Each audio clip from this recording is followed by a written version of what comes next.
Ողջույն սիրելի հետևորդներ, ձեր ուշադրության ենք ներկայացնում ԱՄՆ-ում տեղի ունեցող վերջին զարգացումները։ Միգրացիայի եւ մաքսային վերահսկողության ծառայության կողմից Լոս Անջելեսում իրականացված մի շարք ձերբակալությունների հետևանքով 3 ամբողջ օրը քաղաքում բողոքի զանգվածային ակցիաներ էին, բախումներ, քաոսային տեսարաններ։ Դաշնային գործակալները ձերբակալել են առնվազն 44 անձի։ Ակցիայի մասնակիցները ապակենտրոն էին դուրս եկել փողոցներ, ոմանք անգամ փորձել են կանգնել իրավապահների մեքենաների առջև խոչընդոտելով նրանց երթևեկությունը։ Երեկոյան ժամերին քաղաքային կենտրոնում իրավիճակն ավելի է լարվել եւ Լոս Անջելեսի ոստիկանությունը ստիպված է եղել կիրառել լուսաձայնային նռնակներ եւ արցունքաբեր գազ։ Ժամը 19:51-ին LAPD կենտրոնական բաժանմունքը Ալամեդա եւ Թեմփլ փողոցների խաչմերուկում հայտարարել է անօրինական հավաք եւ նախազգուշացրել, որ չհեռացողները կենթարկվեն ձերբակալման։ Ժամը 20:24-ին LAPD-ն հայտարարել է քաղաքային մակարդակով մարտավարական պատրաստվածություն բոլոր ոստիկաններին պարտադրելով մնալ հերթապահության։ Երկշաբաթյա սահմանափակումներ են մտցվել Ալամեդա փողոցում, Ալիսո եւ առաջին փողոցների միջև։ Հատուկ երթևեկության շրջանցում է առաջարկվել Լոս Անջելես, Մեյն կամ Սփրինգ փողոցներով։ Ձերբակալվել է նաեւ Կալիֆոռնիայի պետական աշխատողների միության նախագահ Դեյվիդ Ուերտան։ Մեր համայնքը հարձակման տակ է, մեզ ահաբեկում են, սրանք աշխատողներ են, հայրեր, մայրեր, եւ սա պետք է վերջ ունենա։ Իշխանությունները ցուցարարներին հրահանգել էին ցրվել մայրամուտի մոտ։ Բախման սկզբում որոշ ցուցարարներ փորձել են քարերով հակադարձել։ Ոստիկաններն արագ պատասխանել են արցունքաբեր գազով, պղպեղի փոշիով եւ լուսաձայնային նռնակներով։ Լոս Անջելեսի քաղաքապետ Քարեն Բասը հայտարարություն էր տարածել ընդգծելով. այս մեթոդները վախ են սերմանում մեր համայնքներում եւ խաթարում մեր քաղաքի անվտանգության հիմնական սկզբունքները։ Մենք պետք է նոր ձևաչափով կազմակերպվենք։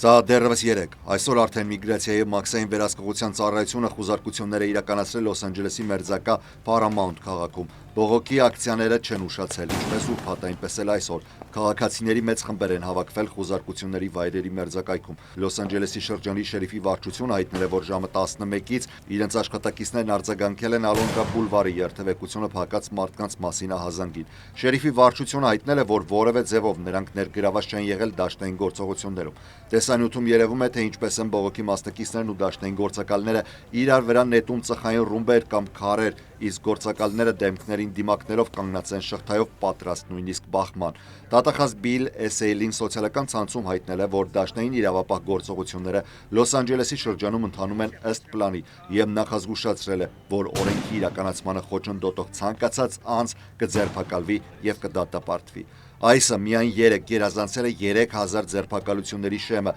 եւ այսօր էլ ժամանակավոր տնօրենը խոստացել է ել ավելի շատ ձերբակալություններ իրականացնել։ Շարունակում ենք հետևել այս դեպքերի զարգացումներին եւ նոր տեղեկատվություն ունենալու դեպքում անպայման կհայտնենք մեր հետևորդներին։ Շարունակենք այլ թեմաներով։ Այսօր դաշնային առողջապահական պաշտոնյաները հայտնել են, որ սալմոնելայի բռնկման հետևանքով տասնյակ մարդիկ հիվանդացել են արևմտյան եւ միջին արևմտյան 7 նահանգներում։ Վարակը կապվում է մեծածավալ ձվերի ետկանչի հետ։ August Company-ն ետ է կանչել մոտ 1.7 միլիոն շագանակագույն օրգանական ձվեր, որոնք փաթեթավորվել եւ վաճառվել են այս տարվա փետրվարից մայիսն ընկած ժամանակահատվածում։ Այս մասին հայտարարել է Սննդամթերքի եւ դեղերի վերահսկման վարչությունը FDA-ը։ CDC-ի տվյալներով առնվազն 79 մարդ վարակվել է սալմոնելայի նույն շտամով, որը կապվել է ձվերի օգտագործման հետ։ Նրանցից 21-ը այժմ հոսպիտալացվել է։ Ետկանչված ձվերը վաճառվել են Արիզոնայում, Կալիֆոռնիայում, Իլինոյսում, Ինդիանայում, Նեբրասկայում, Նյու Մեքսիկոյում, Նևադայում, Վաշինգտոնում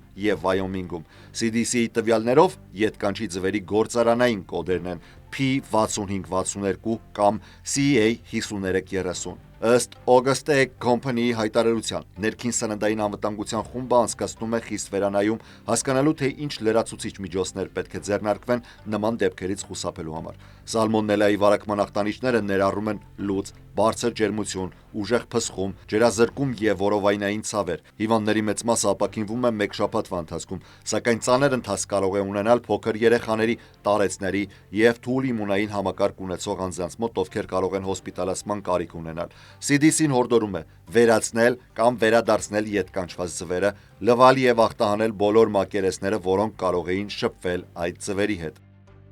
Ալ-Քայդայի եմենյան ճյուղի առաջնորդը Սաադ բին Աֆիդ ալ-Ավլաքին իր առաջին տեսաուղերձում, որը տարածվել է այսօր առավոտյան, սպառնալիքներ է հնչեցրել ինչպես ԱՄՆ նախագահ Դոնալդ Թրամփին, այնպես էլ միլիարդատեր Իլոն Մասկին կապված Իսրայել-Համաս պատերազմին Գազայի գոտում։ Տեսաուղերձում, որը տարածվել է Ալ-Քայդա արաբական թերակղզում խմբավորման կողմնակիցների կողմից, Ալ-Ավլաքին նաև կոչ է արել միայնակ ահաբեկիչներին սպանել Եգիպտոսի, Հորդանանի և Պարսից ծոցի պետությունների ղեկավարներին ի պատասխան Գազայի պատերազմին։ Տեսանյութում երևում են Թրամփի, Մասկի, փոխնախագահ Ջեյ Դի Վենսի, պետքարտուղար Մարկո Ռուբիոյի և Փեթ Հեքսեթի պատկերները, ինչպես նաև Տեսլա և այլ բիզնեսների լոգոտիպեր։ Ալ-Ավլաքին հայտարարել է. «Այն, ինչ տեղի է ունեցել և տեղի է ունենում մեր ժողովրդի հետ Գազայում, վերացնում է բոլոր կարմիր գծերը, փոխադարձությունը օրինական է»։ Ալ-Քայդայի այս ճյուղը տարիներ շարունակ համարվել է ամենավտանգավորներից մեկը, չնայած վերջին շրջանում թուլացել էր ներքին բախումների ու ամերիկյան անօդաչուների հարվածների պատճառով։